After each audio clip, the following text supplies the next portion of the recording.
Okay, let's begin, I guess. Hi all, my name is Yana, and I can't believe that I'm sitting here.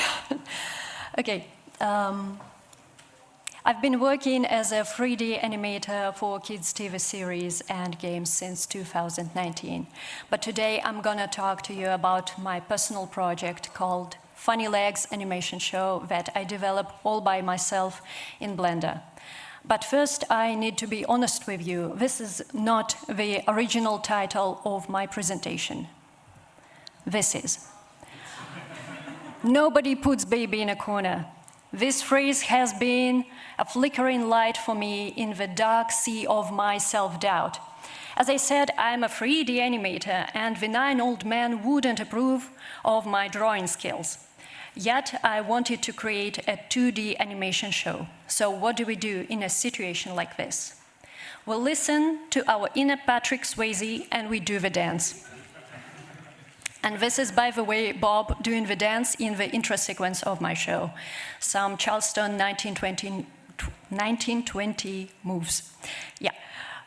So I had two options. I could learn how to draw a 2D show, or I could fake it. The question is how. Let's see the timeline. So I've started by diving into Blender at the beginning of last year. And before that, I only tried to follow along a couple of YouTube tutorials. So basically, my Blender skills and knowledge were close to non-existent. In about 8 months, I've managed to learn how to model, rig, and how to draw with grease pencil. Still can't draw with a normal pen yet, but what can you do? And exactly 1 year ago, I've started to experiment with my own characters. Who should they be? How should they look like? How should they work rig-wise? And by this spring, I had answers to all those questions, and by the summer, I was cocky enough to apply for Blender conference, so here we all are. And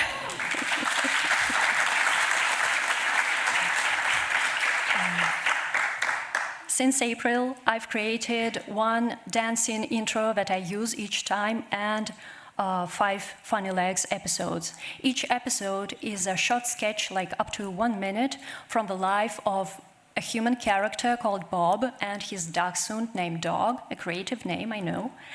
And don't mind the 5th thumbnail, by the way. This episode wasn't ready when I was preparing the slides. However, it's done now, and normally it takes me around 2-3 weeks to finish the episode, but this time I managed to do it all in 9 days. And all in all, these are 5 short films in 5 months of work, and in my book, that's pretty fast for a one-man show. Being able to work fast is the main goal that shaped the entire concept of my project. As an animator, I was never responsible for the whole pipeline before. Character and story development, background, hair, VFX, render, editing, it all takes time, and honestly, not all of those things are equally interesting for me. So, for the sake of both time saving and my sanity, I decided to cut corners inspired by one of the most minimalistic yet genius animation shows. The Pink Panther show is the quintessence of animation for me. In today's world where realism is a mainstream, I want to see a character who can eat the entire background if he's hungry, and then this background unfolds in his stomach till the character himself becomes a background. And don't get me wrong, I love seeing dragons and aliens in the movies, but lately it feels like everything and everywhere want to look and move as realistically as possible. And for me, sometimes crazy is better than realistic. The playground for the animator is simply so much bigger. And another important fact here, as you can see, there is no set. There is just a green background that turns into a prop, into a snack. And in this show, something will appear on the screen only if it helps to tell the story. And let's remember that for later, but now I want to show you other references. My main source of inspiration was 1950s American animation. It was the time of rebels who brought the ideas of modern art and a new graphic language into the world of animation.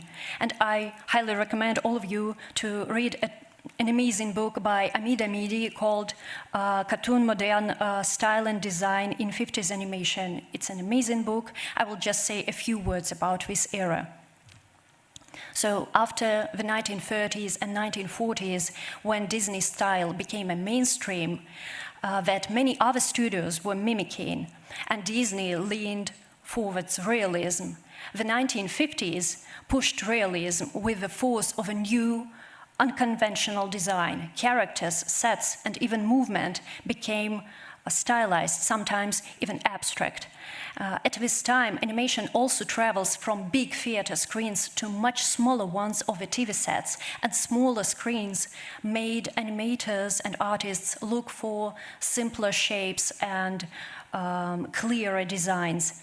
And that is exactly what you can see right here, and that's exactly what I was looking for while developing my own characters. So far, Funny Legs show, as I already said, has just two characters, Bob and Dog, and both had several rig and design iterations. Each time I ran a short animation test just to check what's working, what's not working, and what I need to improve. So the first Bob test was fully done with grease pencil. The rig was very limited. He only had FK limbs, and for the entire spine, I had just one bone, but that wasn't the point. The point was to check if I can actually rig something with grease pencil. And I did it using lattices for almost all parts of his body and bendy bones for grease pencil arms and legs. I also used time of set modifier to rig mouth shape change and action constraint for the face turn. But in the second test, I started to replace grease pencil objects with 3D mesh objects. I just understood that weight painting a 3D mesh is much more convenient than working with lattices. And the rig also improved. Bob got IK legs and a proper spine finally, but two main things still bothered me. I couldn't rotate him in 3D space. And the second thing, I understood that drawing his hands and fingers will be the death of me. So, in the next upgrade, Bob gets 3D hands, nose, ears, a nice round body, nice arms, 3D arms, and a fancy UI, actually. So everything that's left from grease pencil are his legs, hair, and mouth shapes.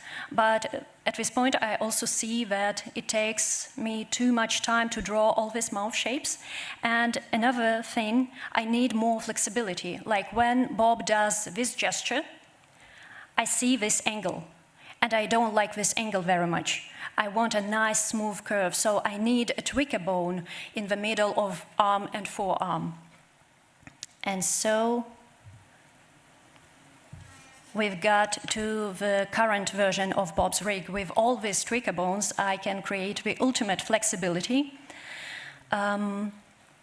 Plus, it turned out that I don't need lattices for grease pencil legs when I use bendy bones, but I still use a lattice for his grease pencil hair. All face features rotate freely around Bob's head. That also gives me more freedom when I animate him. There are two mouths now, an old grease pencil one where I can add any unique expressions I need to draw, but there's also mesh, a plane sprinkled with nodes and rigged, and this gave me an opportunity to create a pose library. And another thing about his face rig. The planes for eyes and mouths and for the mouth are separate from Bob's body, and they are rigged separately from Bob's body rig. So when the face rig was done, I simply copied it and parented it not only to Bob, but also to Dog, so they sort of share the same face and the same pose library, and it saves me a lot of time. But in the future, I can also parent this face to any other character that I create. And talking about other characters, let's see the dog. So first, it was a corgi, because I love corgis. And it had these cute round shapes, but that was actually the problem. When I tried to squash and stretch him, he was losing all the corginess. And that's when the dachshund was born, a perfect sausage of a character. And yeah, with the legs detached from his body, this good boy is creatively unstoppable. So, what do we have by now? We have 3D models, but how do we make them look 2D? We need to deal with light and color. Light is easy. I don't use light objects in my scenes whatsoever. And for the color, I use white in the world properties of my scene and as a background, and 99% of my 3D objects use emission shader. With the help of drivers, I found a way to rig the color with time of set modifier for Grace Pencil and color ramp node for the mesh. And this trick has two applications. I can show Bob's emotion change. I can give him a new Grace Pencil haircut, but I can also create many colorful extras for the crowd scene in the future. And so, there are no shadows, the color is flat, and combined with the dark outliner, it all helps me to achieve the desirable 2D look. And the best part is, when it comes to render, all I do, and by the way, I use Eevee, all I do is I press Ctrl F12, and it's all rendered in a matter of minutes, just as I see it in the viewport.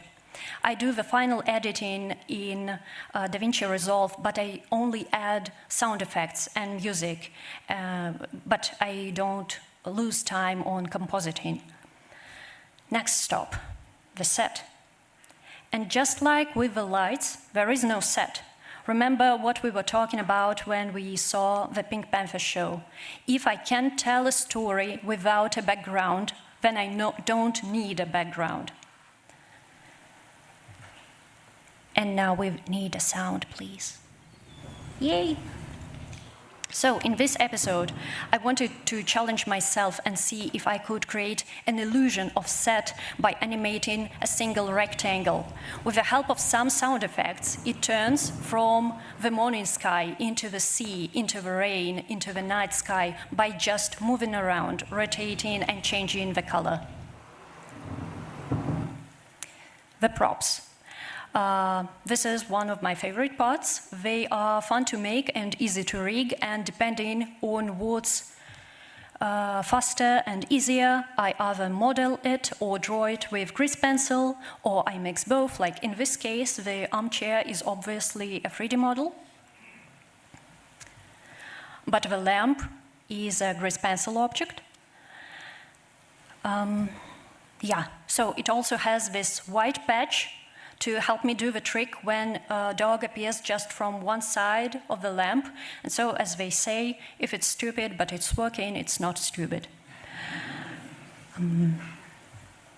Next stop. Here comes the plant. It has 3D mesh for the stems. It was handier to do the weight painting, but it was faster to draw the leaves and the flower pot. And sometimes you just need to be creative with geometry, and here comes the rectangle again.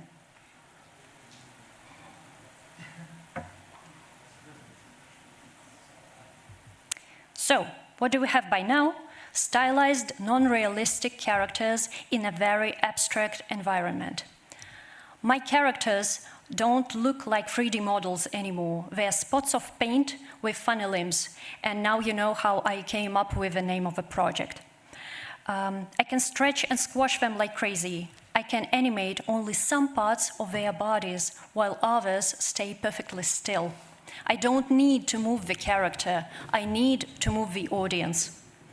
Fun history fact, back in the 1950s, a group of animators at Disney experimented with exactly that. They were animating some parts of a character, leaving other parts still, and later it became an important tool for TV series production known as limited animation technique.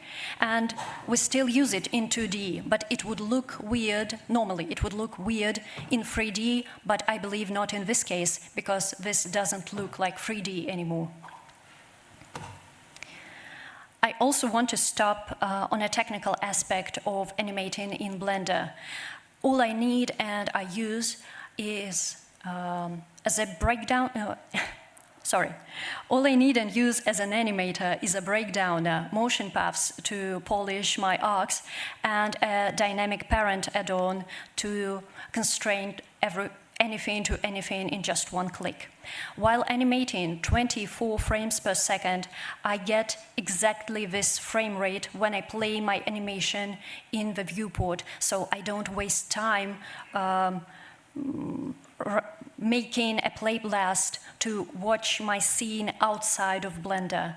And the cherry on top, Blender rarely crashes, and when it does, its autosave is never gonna give you up and never gonna let you down. So thank you, dear Blender team.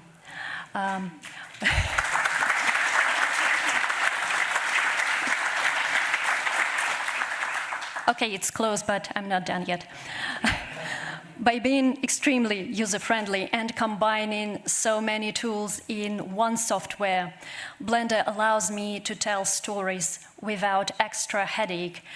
I was able to build an animation-centered, efficient pipeline all by myself, so I could spend most of my time mastering storytelling and animation and get a good-looking result fast without losing time on things that are too hard for a one-man show or some things that I simply don't want to do. And now we've come to the hardest part of all production. Promotion. If you liked my presentation, I invite all of you to my Instagram and on my YouTube, where you can watch the final result with sound effects and music. And I hope you will love Funny Legs show just as much as I enjoy animating it. You've been a lovely audience. Thank you very much for your attention. I'm super excited to be here, and I will be happy to answer your questions.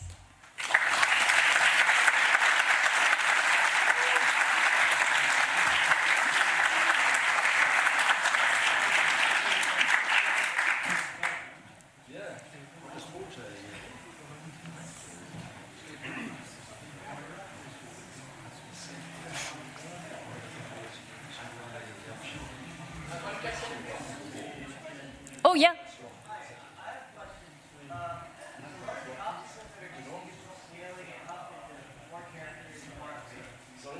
I'm sorry, it's just so far, I can't hear. What are the big obstacles keeping you from scaling it up in the future? Yeah, the obstacles keeping me from scaling it up in the future. So I started it, and I'm doing it now all by myself just to figure out the pipeline to learn, and I would be happy to have a team and like build a studio or something. The main obstacle now is money, I guess, because animators require food, and they want to pay rent. And basically, if I want to hire somebody, I need money. I know animation is super hard. You make like 2 seconds of animation per day, and I would love to ask my friends to help me out, but I know that they can either do that or they can work on a project where they can get money to pay their bills. So yeah, for now, yeah, if you have money, just like let me know.